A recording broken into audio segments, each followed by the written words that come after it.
என் பேரு பிரியங்கா. நாங்க நேத்து 12 மணிலேருந்தே இங்கே தான் இருந்தோம். எல்லாமே நல்லபடியா தான் போச்சு.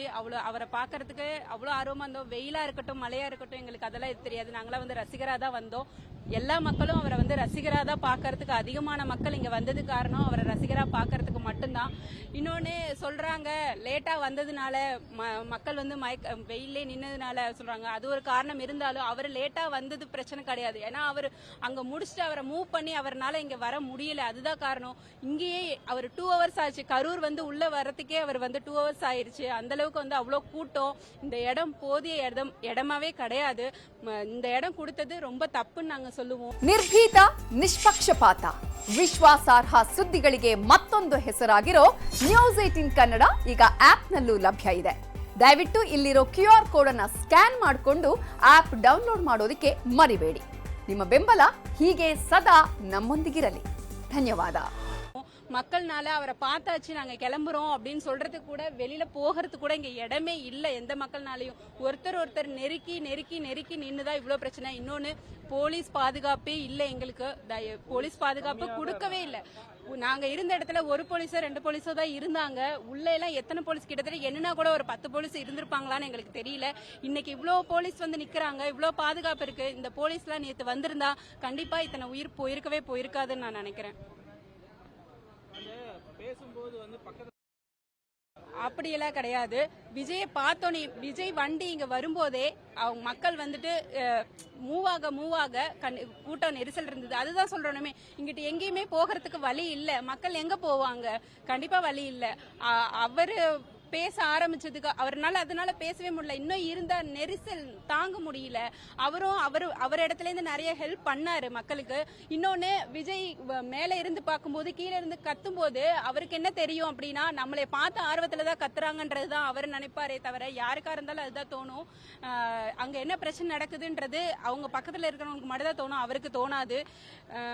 இதை வந்து அதான் யாரையுமே இதை குறை சொல்ற அளவுக்கு இது இல்லை. போலீஸ். என் பேர் பிரியங்கா. ஆக்சுவலாக வந்து கரூரில் இந்த நிகழ்வு நடந்ததை ஏற்றுக்க முடியல. உறவினர்களை தோழர்கள் பறிகொடுத்தவங்களுக்கு ஆழ்ந்த அனுதாபங்களை தெரிவிச்சுக்கிறேன் முதல்ல. அப்புறம் நேற்று நிகழ்வு நடக்கும் போதுமே சரி, நாங்கள் இந்த இடத்துல தான் இருந்தோம். எங்களால் முடிஞ்ச உதவிகளும் பண்ணிட்டு இருந்தோம். நான் குளுக்கோஸ் கலந்த வாட்டர் பாட்டில் தண்ணி எடுத்துகிட்டு வந்திருந்தேன். லேடிஸ்க்கு இந்த மாதிரி டீஹைட்ரேட் ஆனோன்னே அவங்களுக்கு கொடுத்தேன். சாக்லேட்ஸ் வச்சுருந்தேன், கொடுத்தேன். தண்ணி இருந்தது எடுத்து கொடுத்துட்டு எல்லாத்துக்கிட்டையும் ஷேர் பண்ணிவிட்டு இந்த மாதிரி எல்லாம் பண்ணிட்டும் இருந்தோம். ஒரு கட்டத்தில் வண்டி வரும்போது அவர் புரோட்டோகால் கொடுத்துருப்பாங்களாட்டுக்கு, அங்கேயே நிறுத்தி பேசலாங்கிற மாதிரி இன்ஸ்ட்ரக்ஷன் கேட்டிருக்காங்க. காவல்துறையிலேருந்து இல்லை முன்னாடி போகணுன்னு ஏதோ சொல்லியிருப்பாங்களாட்டுக்கு. அது முன்ன வண்டி வந்ததுமே சரி, கொஞ்சம் ப்ரெஷர் அதிகமானனால அந்த அழுத்தத்தில் எல்லாமே நவுந்தாங்க. அந்த நவுந்ததில் எல்லாம் கொஞ்சம் மேலே, அதுக்கு முன்னாடியே மேலேயும் ஏற ஆரம்பிச்சிட்டாங்க. அதை எவ்வளோ வார்ன் பண்ணியுமே கேட்கல. காவல்துறை 2 பேர் தான் இருந்தாங்க, போதிய அளவுக்கு இல்லை. அவங்களுமே கண்டிக்க வகையில் அவங்கள திரும்ப மிரட்டுற தோரணையிலும் சில இது நடந்தது. இன்னொன்று சொல்லப்போனால், அவர் ஒரு நடிகராக இருந்து பார்த்த மக்கள் இன்னைக்கு ஒரு தன்னெழுச்சியாகவும் ஒரு மாற்றம் ஏற்படாதா அப்படிங்கிற ஒரு எழுச்சி மிக்கதான் இந்த ஒரு இந்த கூட்டமே நடந்திருக்குது. இன்னொன்று ஒரு அரசியல் கட்சிக்கு எதிர்கட்சி தலைவர் அவரை ஒப்பிட்டு சொல்லும் போது இந்த ஏரியாங்கிறது போதுமானது கிடையாது.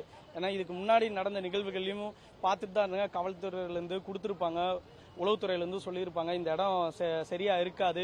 நீங்கள் சொல்கிறீங்க 30,000 பேர் 50,000 பேர், ஆனால் அதை விட வருவாங்க 1,00,000 பேர் 2,00,000 பேர் வருவாங்கன்னு எங்கள் கணிப்பு. இந்த இடம் உங்களுக்கு போதுமா இல்லை வேறு இடம் வேணுமான்னு கேளுங்க, அந்த இடத்துக்கு நாங்கள் என்னங்க பரிந்துரை பண்ணுறோன்னு இருக்கலாம். கொடுத்ததே ஒரு 4 ஏரியா கொடுத்துட்டு இதுக்குள்ளே தான் உங்களுக்கு வேணுங்கிறத முடிவு பண்ணிட்டு சொல்லு. அந்த 4ல் ஒன்று நாங்கள் முடிவு பண்ணிட்டு இங்கே இருந்த மாதிரி தோணுது.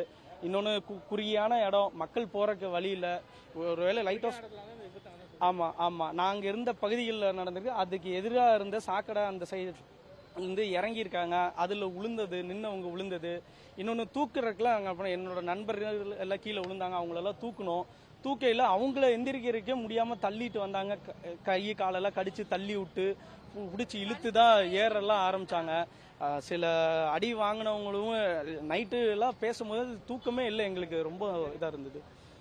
இதுக்கான ஆய்வு அறிக்கையை எடுக்கணும். ஓய்வு பெற்ற நீதியரசரும் சரி, ஒரு ஓய்வு பெற்ற முன்னாள் கலெக்டராக இருந்தாலும் சரி, சகாயம் போன்றவர்களாக வந்து இதுக்கான இது என்னங்கிறது உண்மை நிலவரத்தை ஆராய்ந்து உண்மையை கொண்டு வரணும் மக்களுக்கு. திரும்ப இது ஒரு தன்னெழுச்சியான ஒரு மாற்றத்துக்காக இருக்குமா? ನಿರ್ಭೀತ ನಿಷ್ಪಕ್ಷಪಾತ ವಿಶ್ವಾಸಾರ್ಹ ಸುದ್ದಿಗಳಿಗೆ ಮತ್ತೊಂದು ಹೆಸರಾಗಿರುವಂತ ನ್ಯೂಸ್ 18 ಕನ್ನಡ ಈಗ ಆಪ್ನಲ್ಲೂ ಲಭ್ಯವಿದೆ. ದಯವಿಟ್ಟು ಇಲ್ಲಿರುವಂತ QR ಕೋಡ್ ಸ್ಕ್ಯಾನ್ ಮಾಡಿಕೊಂಡು ಆಪ್ ಡೌನ್ಲೋಡ್ ಮಾಡೋದಕ್ಕೆ ಮರಿಬೇಡಿ.